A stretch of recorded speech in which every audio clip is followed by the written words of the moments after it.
Selamat petang, salam Malaysia Madani. Kami daripada kumpulan Aquabasi yang membawa maksud aquaculture inovasi. Saya Brickley Agan dengan matrix number S32821. Okey, kumpulan kami memilih salah seorang peternakan iaitu yang dipanggil White Empurau of Sarawak.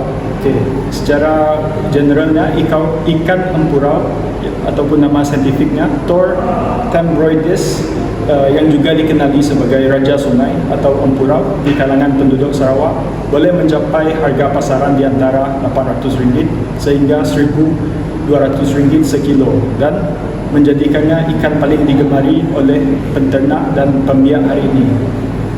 Dengan lebih lanjut lagi, kumpulan kami akan memberitahu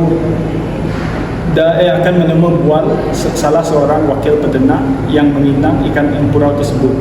Dengan itu, jom kita saksikan video yang akan ditayangkan seterusnya. Okay, selamat petang. Nama saya Imelda Anak Said daripada Pelajar Bachelor Science Aquaculture semester 5 dan ini adalah Karti, Jeremy dan ini adalah wakil kepada White Empurau of Sarawak. Kita memperkenalkan mereka orang. Nama, boleh kentuk nama? Saya Ibrin Anak Inting, isteri kepada tuan punya Joni Najwa yang punya White Empurau lah. Saya Tuan Malaysia Cuat, anak kepada owner ni lah, Tuan. Lagi soalan pertama lah untuk kami boleh tanya background apa spesies ikan yang korang ternak? Buat masa sekarang hanya empurau ni sahajalah. Tapi sebelum ini dulu pernah coba telepia merah dengan ikan jelawat ataupun sultan kan. Dan juga pernah juga ikan keli. Berdasarkan peternak ikan, contoh macam ikan bora, berapa lama beroperasi ataupun bila dia bermula operasi?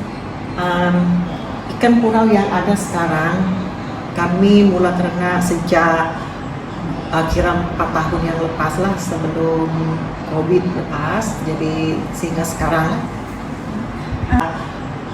kira 4 tahun yang lepas lah, sebelum COVID lepas, jadi sehingga sekarang. Bagi peternak ikan borau ni kan, macam mana boleh tercetus idea untuk menternak? Selalu tengok YouTube, tengok dalam internet lah, jadi tercetusnya idea untuk nak ternak dekat rumah, coba lah sampai sekarang. Siapakah yang pembekal benih pada ni Encik Joni? Jadi benih ni kami beli dari Tarat, beli dari sana, ambil ke sana lah mula-mula dulu tu. Lepas tu ada juga tambahan anak tu beli dan hantar melalui bas. Kalau macam umur ikan empurau tu dijual, di pembeli tu berapa tingkat umur? Macam selalu permintaan. Tak pasti jugalah. Yang lepas ni dia orang membeli hanya untuk ikan hiasan lah, beli dalam jumlah yang sedikit macam 5-6 ekor macam tu. Jadi belum ada permintaan yang banyak sekali. So, macam mana cara packaging beli ikan sebelum dihantar? Yang dah dibeli lepas, dia orang yang membeli itu adalah datang sendiri untuk ambil, dan kami juga ada sediakan oksigen sebelum ada tong oksigen tu dulu. Jadi ambil dari sini, dia orang pergi kedai untuk isi, bagi yang dekat-dekat tu terus bawa ke rumah. Sebab yang pernah membeli tu orang persekitaran ini sahajalah, belum ada yang dari jauh. Cuma satu satu customer dulu, seorang customer dari Kapit, dia orang beli di sini dalam jumlah 5 ekor ke 10 ekor macam tu lah. Dia orang bawa ke kedai untuk isi oksigen.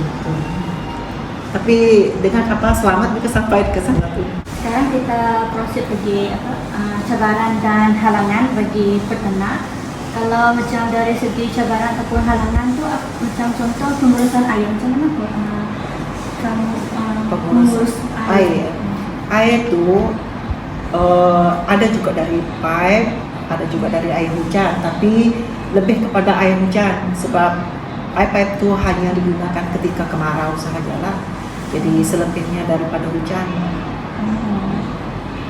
Kalau maksudnya cara pembersihan tu bergantung dengan air hujan kan? Iya, kalau nak bersihkan tu, sebab kalau filter dia bagus, filter yang bagus tu tak perlu bersih, tak perlu sentiasa dibersihkan lah. Jadi tak ada masalah nak kita nak tukar air lah. Cuma kalau terlebih baja makanan diberi, jadi air tu lebih cepat kotor. Pengalaman menternak ikan borau ni macam dari segi contoh pengurusan makanan, kalau dalam sehari tu berapa kali nak bagi makan? Purata dalam satu hari 3 kali, waktu pagi, tengah hari dan malam. Kalau macam kuantiti makanan tu kepada ikan macam mana? Ikut saiz? Ya, ikut saiz. Dia punya baja pun ikut saiz. Kalau macam jenis makanan ikan tu macam jenama dia selalunya guna apa? Makanan.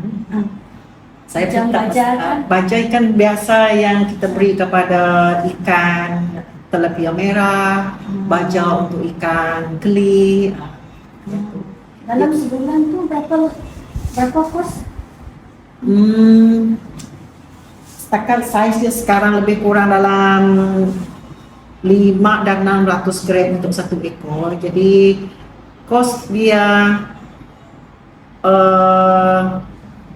satu guni baja tu dia boleh makan dalam 2 bulan lebih kurang lah. Tahan 2 bulan. Iya, sebab jumlah dalam ini pun lebih kurang dalam 6 hingga 70 ekor. Mengikut pengalaman puan lah, selama beri ikan tu makan, apa tindakan reaksi ikan tu, macam ikan tu makan ataupun tidak? Dia macam sebab dari kecil kita tengok dia kan, kalau jam dia makan, dia dekat-dekat cermin ni. Dia macam nak tunggu kita beri. Dia tahu, dia macam tahu kita datang nak beri dia makan. Lepas tu apabila dia sudah makan, dia terus tenggelam. Tetapi ada ketikanya macam kita dah bersihkan air ni, kita tukar dengan air pipe kan, separuh lah air pipe yang selamat untuk dia. Lebih kurang dalam 1 hari ataupun setengah hari dia macam tak nak makan. Dia macam tak selesa, Jadi dia bila kita beri makan pun dia macam tak ada respon. Jadi dah lepas air tu 2 hari, 3 hari baru dia kembali aktif seperti sedia kala lah. Kalau macam pengurusan kolam tu kan, dari kita boleh tengok ada pemantauan tu macam mana? Macam pemantauan setiap hari kan? Iya, kita kena tengoklah apa ada sesuatu yang tak kena, kita boleh memang selalu ditengoklah, selalu ditengok.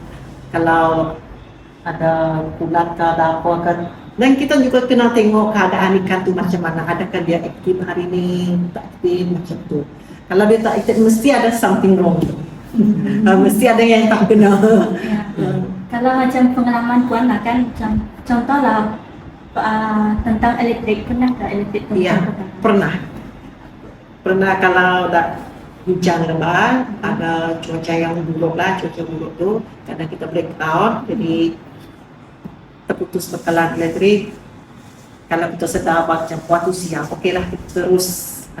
Dan kami sekarang ni beli satu generator yang kecil. Untuk standby? Iya, Kalau blackout turun dalam tempoh lebih daripada 2 jam, memang kami akan sambung dengan generator yang kecil. Apa apa reaksi ikan tu kalau tiada elektrik? Mula-mula lemah, lepas tu kalau berpanjangan memang dia akan mati ya. Kalau Tapi yang kecil tu lebih kuat lagi daripada yang besar untuk dia bernapas lebih lama. Yang kecil tu akan selamat lagi daripada yang besar. So kandungan oksigen yang dia perlukan. Iya, sedikit. Semakin besar dia semakin banyak lah oksigennya dia gunakan tu. Sebab tu dia mudah mati kalau tak ada elektrik. jadi macam kalau tiada elektrik tu kan ada apa-apa kerosakan kan macam daripada motor filter ke? Tak, Pernah? tak pernah. Kalau macam pengalaman menternak ikan ni tadi macam kalau dari tengok daripada penyakit pernah kan berlaku? Penyakit ikan tu tak pernah, cuma satu ketika dulu daripada kolam tu mungkin ada sedikit tumbuh kulat yang mengganggu lah. Tak juga banyak yang mati, tetapi ikan tu nampak macam dia tak aktif. Jadi kita pindahkan kepada kolam lain. Selepas itu okey, tak ada masalah. Dan kita juga telah mendengar penjelasan daripada Puan, isteri kepada Encik Joni, anak cuat. Beliau telah kami telah menemu buah mereka untuk menaik White Empurau of Sarawak ini, dan mereka juga menjelaskan dan mencerita tentang halangan dan cabaran, dan mereka juga berjaya memulakan hasil dan tidak putus asa dari segi pengeluaran makanan. Mereka berusaha untuk memberi ikan tu makan macam pelbagai contoh pemakanan. Terima kasih kepada Puan juga telah bersama kami dan sanggup bertemu buah dengan kami untuk menyelesaikan kajian kami. Sekian, terima kasih kepada kami. Okey, sama-sama. Terima kasih juga atas kehadiran adik-adik semua untuk melihat kolam ikan empurau yang kecil-kecilan, tak juga berjaya sangat. Belum nampak kejayaan sangat sebab saiz ikan tu belum sampai kepada target yang kita kehendaki lah. Jadi apa-apa pun kita bersyukur juga sebab sampai sekarang saiz ikan tu sudah memberi gambaran kepada hasil yang kita telah inginkan lah. Sampai sekarang lebih kurang dalam 6 hingga 700 gram lah daripada saiznya yang anak benih yang paling kecil sekali. Okey, sama-sama. Terima kasih semua.